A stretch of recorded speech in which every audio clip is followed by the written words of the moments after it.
Hello and welcome to achievers classes. आज हम बात करेंगे सेक्शन फॉर्मूला की। और सेक्शन फॉर्मूला आपको पता ही है, क्लास 10 से आप पढ़ते आ रहे हो कि सेक्शन फॉर्मूला क्या है। और बिल्कुल वैसा ही जो है आपको, जो आपने अभी तक पढ़ा है, बिल्कुल वही चीज आपको वेक्टर्स में भी मिलने वाली है। तो आइए चलिए देखते हैं सेक्शन फॉर्मूला। तो ये है आपका section formula. If A and B are two vectors, or in fact position vectors of 2 points A and B, then position vector of a point which divides AB in the ratio M ratio n is given by R. इस vector को हमने R बोल रखा है, तो N into A। yes, तो basically जैसे आप वहां पे भी करते थे 10th में भी, तो ये इसके साथ मल्टीप्लाई होगा और ये इसके साथ मल्टीप्लाई होगा और divided by the ratios, sum of the ratios, right. तो यही आप वहां पे भी करते थे क्लास 10th में। आपको इसको देख के बिल्कुल याद आ गया होगा ये चीज। और यहां पे एक चीज और नोट कर लीजिए, तो position vector of mid point of A B, right. अगर ए बी का मिड पॉइंट हो, मान लीजिए अगर आर जो है इसका मिड पॉइंट हो, तो उसके जो पोजीशन वेक्टर होंगे वो क्या होगा, position vector of A plus position vector of B divided by 2। तो ये मिड पॉइंट का फॉर्मूला था, ये भी आपको याद होगा। प्रूफ की वैसे जरूरत नहीं है, पर अगर आपको लगता है तो मैंने आपके लिए प्रूफ जो है ऑलरेडी करके रखा हुआ है, आप चेक कर सकते हैं इसको। बस मैंने यहाँ पे जो है आर की जगह मैंने सी यूज कर दिया है, क्योंकि ए बी सी यूज कर रहा हूं। तो सी पॉइंट के जो पोजीशन वेक्टर है उसको मैंने सी लिख लिया। ओ और हमारा ओरिजिन है, तो उसके जो है वो 0 0 हो गया बेसिकली। तो अब आप देख सकते हैं, ये प्रूफ है आपके सामने। इसको चाहे तो आप नोट कर लें, पर इंपॉर्टेंट ये है कि आपको ये कॉन्सेप्ट समझ में आना चाहिए। अब आप देखो, है ना, हमारे पास ए सी ओवर सी बी जो है एम ओवर एन आ गया। अब क्रॉस मल्टीप्लाई किया तो N into A C is equal to M into C B. अच्छा, जैसे ही ए सी वैक्टर लिखा, ए सी वैक्टर आपको दिखना चाहिए। Okay, this is our A C vector. तो इसका मतलब इसके जो पोजीशन वेक्टर के हिसाब से क्या बनेगा, N into position vector of C, मतलब हेड का position vector divide minus tail का पोजीशन वेक्टर। तो position vector of C minus position vector of A, तो सी माइनस है, बिल्कुल ऐसे ही M into B minus C यहां पे हो रहा है। और फिर इसको जब आप रीअरेंज करोगे तो ये आपके पास आ जाएगा। सो अब ये क्वेश्चन है आपके पास, if P and Q are mid points of the sides BC and CD of a parallelogram ABCD, then find the value of scalar m such that AP plus AQ is equal to m into m time vector AC। ठीक है, vector AP plus vector AQ is equal to m time vector AC। तो इसको आपने prove करना है, या rather इसकी value निकालनी है m की। तो सबसे पहले तो हम एक काम करें, अपना एक पैरेललोग्राम बना लेते हैं। तो ये बन गया हमारा एक पैरेललोग्राम, इसकी नेमिंग कर देते हैं ए बी सी डी। और इस ए बी सी डी में, अच्छा सबसे इंपॉर्टेंट देखो, ये ध्यान रखना है आपको, अगर आप किसी पॉइंट को ओरिजिन ले सको तो आपका काम बहुत आसान हो जाता है। फॉर एग्जाम्पल यहाँ पे हम ए के जो पोजीशन वेक्टर है उसको हम ए को जो हम ओरिजिन पे मान लेते हैं, तो ए का पोजीशन वेक्टर क्या हो गया, 0, राइट। तो अब बी का पोजीशन वेक्टर लेट्स से हमने बोल दिया कि है बी, और डी का जो पोजीशन वेक्टर है उसको हमने बोल दिया डी। तो वेक्टर लॉ या पैरेललोग्राम से लॉ से हमारा जो सी के जो कोऑर्डिनेट्स आ जाएंगे वो आपको पता ही है, वो क्या आ जाएंगे हमारे, बी प्लस डी आ जाएंगे। ठीक है जी, तो ये हमारे पास आ जाएंगे इसके। तो अब हमें चाहिए point P। Point P is the mid point of BC and Q is the mid point of CD। तो ये हमारे पास P है और ये Q है। तो अब क्योंकि P जो है CB का मिड पॉइंट है, तो मिड पॉइंट का फॉर्मूला अभी हमने देखा था कि क्या होगा, इसके पोजीशन वेक्टर प्लस इसके पोजीशन वेक्टर डिवाइडेड बाय 2। तो पोजीशन वेक्टर ऑफ P क्या हो जाएगा हमारे पास, B plus D plus B divided by 2, यानी कि पोजीशन वेक्टर ऑफ पी जो हो जाएगा वो हो जाएगा आपके पास 2b plus D divided by 2। ऐसे ही position vector of Q, position vector of Q के लिए, क्यू जो है डी और सी का मिड पॉइंट है, तो यहां पे डी और इन दोनों को ऐड करके डिवाइडेड बाई 2 बनेगा, तो वो हो जाएगा हमारे पास b plus 2d divided by 2। तो ये पोजीशन वेक्टर ऑफ p और q आ गए। अब हमें देखना है कि AP, अब जरा AP को थोड़ा सा ज्वाइन कर दिया जाए, तो इसको ज्वाइन कर देते हैं, तो यहां से क्या बनेगा, ये हमारा एक वेक्टर बन जाएगा AP, और जिसके की दो की पोजीशन वेक्टर्स हमको पता ही हैं। अच्छा, AP का पोजीशन वेक्टर अगर मैं बात करूं तो AP क्या होगा, PV of P minus position vector of A। अच्छा, A को तो हमने बहुत ही आराम से जो है 0 मान रखा है, तो बेसिकली जो AP जो आ जाएगी वो हमारे पास क्या आ जाएगी, पोजीशन वेक्टर ऑफ P के फॉर्म में आ जाएगी, जो कि ये है। तो ये हो गया 2b प्लस डी वेक्टर और डिवाइडेड बाई 2। ऐसे ही AQ, बिल्कुल AQ जो हो जाएगी वो हमारी हो जाएगी position vector of Q minus position vector of A, और again position vector of A तो 0 है, तो उसका तो कोई इंपॉर्टेंस रहा नहीं अभी फिलहाल। और तो PV ऑफ Q हमने निकाल ही लिया, ये रहा हमारे पास, तो ये आ गया B plus 2d divided by 2। अब हमको इसमें वैल्यू रखनी है AP प्लस AQ क्या है, राइट। सो AP प्लस AQ क्या होगा, AP प्लस AQ होगा इन दोनों का सम, यानी कि ये बन जाएगा, अगर आप इन दोनों को ऐड करो तो देखो क्या है, 2b यहाँ पे है और एक b यहाँ पे है, 3b, और हाफ तो पहले कॉमन आ जाता है, ठीक है। और उसके बाद 2b प्लस बी 3b और 3d, राइट। ये हमारे पास बन गया 3b प्लस 3d। ओके, 3 और कॉमन ले लें तो ये बन गया b प्लस d। अब आप b प्लस d आप देखो क्या है, b plus d is the c के पोजीशन वेक्टर है, तो एक्चुअली AC जो है, अगर मैं AC की बात करूंगा तो AC क्या बनेगा, अगर हमारे फिगर के हिसाब से देखें तो AC होगा PV of C minus PV of A। तो PV ऑफ C क्या है हमारे पास, B प्लस D, और ये तो 0 है ही, तो यह इसका मतलब हम यहां पे लिख सकते हैं B प्लस D की जगह AC। तो ये आप, और इसको अगर आप कंपेयर करेंगे तो यहां से M इंटू AC लिखा हुआ है, तो clearly M is equal to 3/2 आपका आंसर हो गया। अब ये क्वेश्चन है आपके पास, given PA plus PB plus PC equal to 0, BC are position vectors of triangle ABC and P is an internal point of triangle, then P is GOIH। Okay, अब GOIH coordinate से आपको याद होना चाहिए, है ना। G is centroid, O is circumcentre, I is incentre और H is orthocentre, ठीक है। ये आपने कोऑर्डिनेट में बहुत अच्छे से पढ़ा हुआ है, तो ये आपको याद ही होगा। तो अब हमें निकालना ये है कि PA plus PB plus PC equal to 0 है, ये दे रखा है, तो हमें उसके हिसाब से P को देखना है कि भाई हमारा सेंट्रॉइड है, सरकम सेंटर है, इन सेंटर है, या आपका ऑर्थो सेंटर है, क्या निकल के आएगा।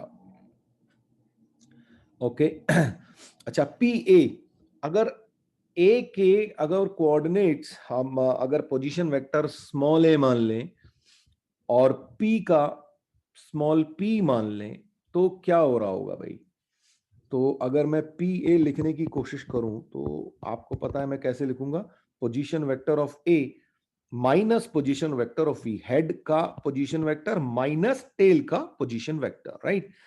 तो क्या हो जाएगा, position vector of P A यानी कि position vector of A minus position vector of P. ठीक है, हमने पहले कह दिया कि भाई ए बी सी को हमने इसका पोजीशन वेक्टर स्मॉल ए मान लिया, मतलब ये इसको बी मान लिया और इसको सी मान लिया, और पी के पोजीशन वेक्टर को हमने पी मान लिया है। ठीक, ये हम ऑलरेडी मान चुके हैं। तो पी ए ये हो जाएगा और पी बी ऑब्वियसली फिर हमारे पास बी माइनस पी हो जाएगा, और पी सी जो है वो हमारे पास सी माइनस पी हो जाएगा। ठीक, अब इन तीनों को ऐड करना है मुझे, तो एडिंग मुझे क्या देगा, P A plus P B plus P C equal to 0 है। तो इसका मतलब ये हो गया कि A minus P plus B minus P plus C minus P equal to 0। That means a plus b plus c minus 3p equal to 0.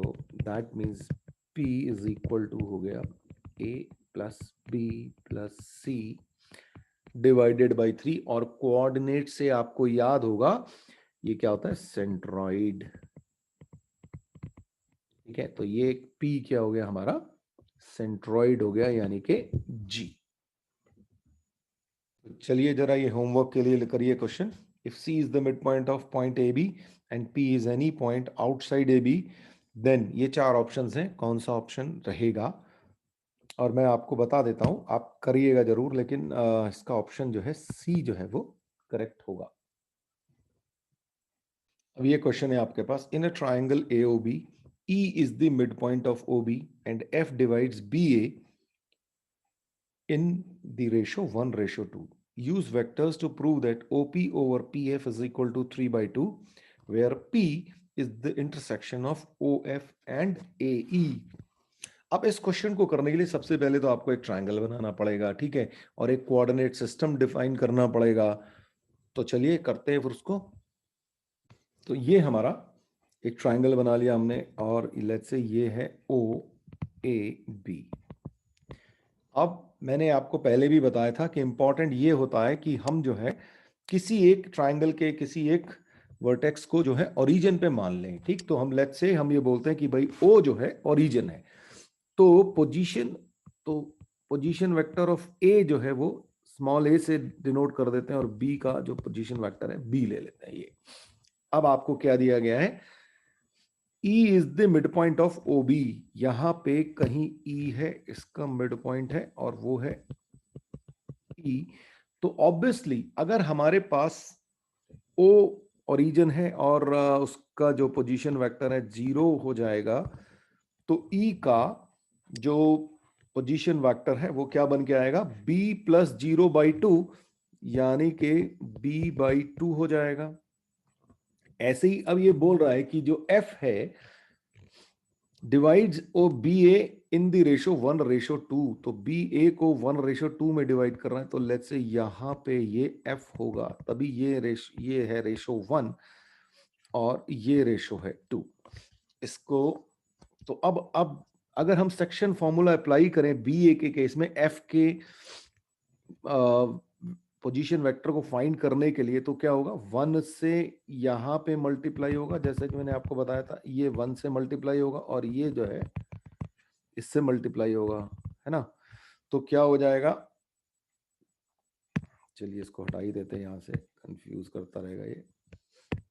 तो 1 into ए, तो एफ का जो पोजीशन वेक्टर होगा वो क्या आ जाएगा, 1 into A plus 2 into B divided by 1 plus 2।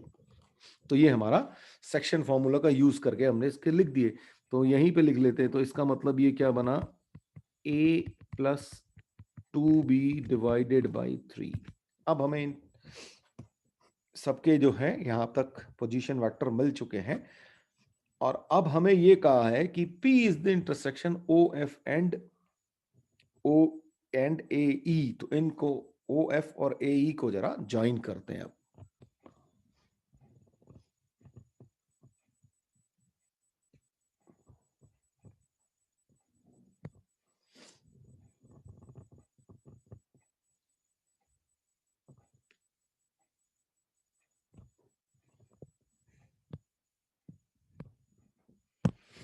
तो ये हमने ज्वाइन कर दिया यहाँ पे। अब आप देखिए, और इसका जो इंटरसेक्शन पॉइंट है P है। अब आप देख सकते हैं कि जो P है वो OF को भी इंटरनली डिवाइड कर रहा है और AE को भी इंटरनली डिवाइड कर रहा है। ठीक है, दोनों ही लाइन पे है। तो अगर हम P के कोऑर्डिनेट्स इन दोनों की हेल्प से निकाल लें तो एक्चुअली में क्या होगा, आए दिखेंगे तो वो अलग अलग, लेकिन होंगे तो वो सिर्फ पॉइंट P का ही है ना। तो उसका वेक्टर जो है, पोजीशन वेक्टर, हम P का निकालने की कोशिश करते हैं भाई। तो हम एक काम करते हैं कि लेट P डिवाइड्स OF को P divides in the ratio lambda ratio 1। ठीक, तो लैम्डा रेशो 1 में अगर ये इसको डिवाइड कर रहा है तो P के कोऑर्डिनेट्स हम क्या बन सकते हैं हमारे पास। तो चलिए इसको ले लेते हैं, लेट्स से लैम्डा, और इसको ले लेते हैं 1। तो इस केस में पोजीशन वेक्टर ऑफ P क्या होगा, है ना। P क्या होगा हमारे पास, तो P होगा lambda into A plus 2B divided by 3 और प्लस 1 इंटू 0, तो ये तो 0 ही हो गया, और डिवाइडेड बाई 1 प्लस लैम्डा। ठीक, और बिल्कुल ऐसे ही मान लेते हैं कि ये इसको म्यू रेशो 1 में डिवाइड कर रहा है। ये म्यू रेशो 1 में ई ए को डिवाइड कर रहा है। ठीक है, ए ई को म्यू रेशो 1 में डिवाइड कर रहा है। तो इस कंडीशन के हिसाब से भी हम जो है इसके कोऑर्डिनेट्स लिख सकते हैं। तो किया जाए इसको, तो इसको अगर हम लिखेंगे तो होगा क्या, म्यू इंटू बी बाई 2 और 1 इंटू ए। ठीक है ना, 1 इंटू ए, तो 1 इंटू ए तो ए ही हो गया, plus mu into B by 2 और डिवाइडेड बाई 1 प्लस म्यू। अच्छा, दोनों एक ही चीज है तो सामने सामने लिख दिया उसको और इक्वल कर दिया। अब एक चीज और हमें पता है, नाउ वी नो दैट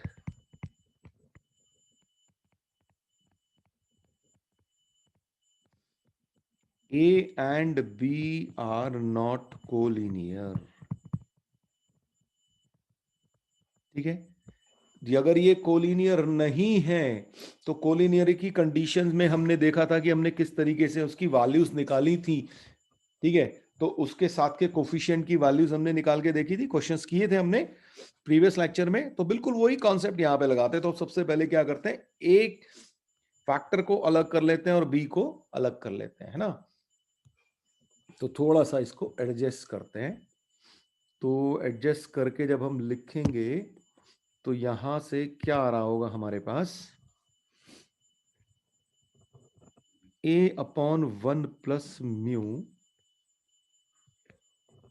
या यहां से देखें तो A के साथ है lambda A over 3 into 1 plus lambda,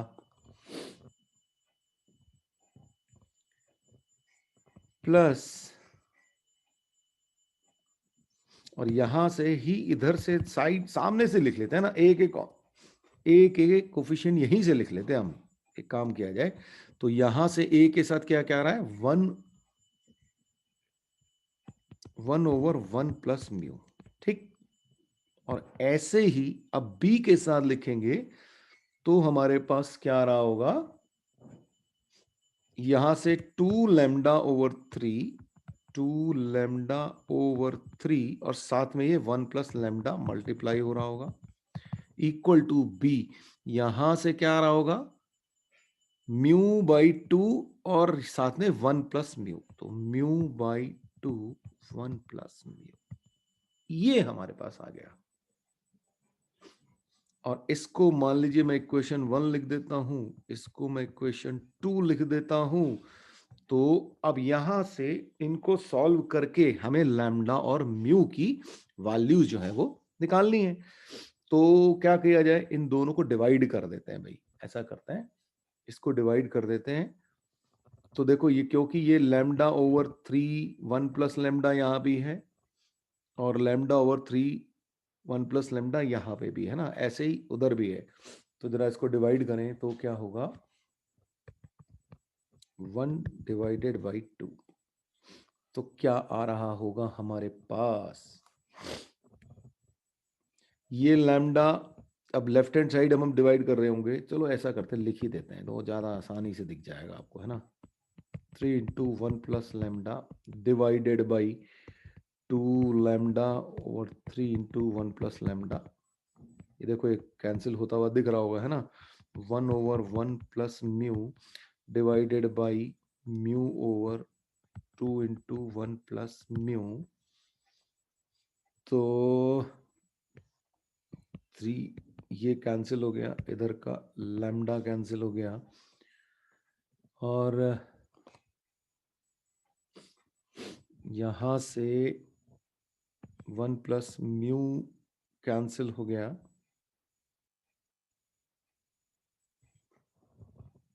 तो अब हमारे पास क्या आ गया, यहां से बचा 1/2 equal to,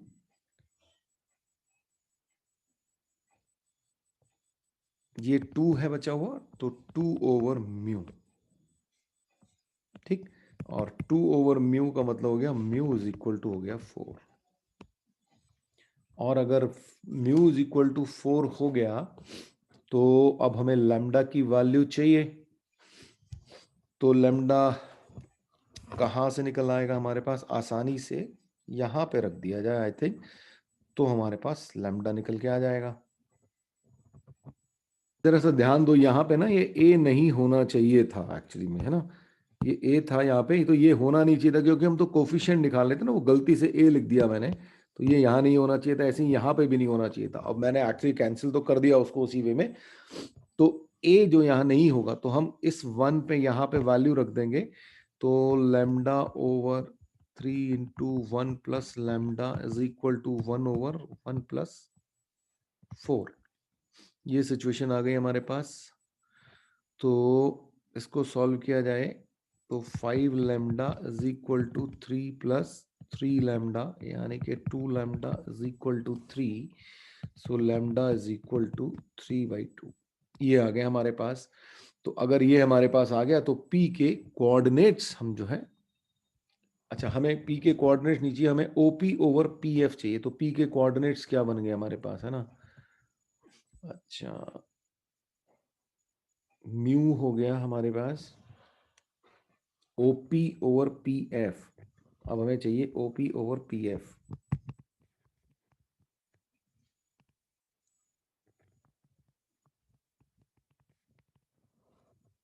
OP over PF तो बेसिकली लैम्डा रेशो 1 है ही आपका।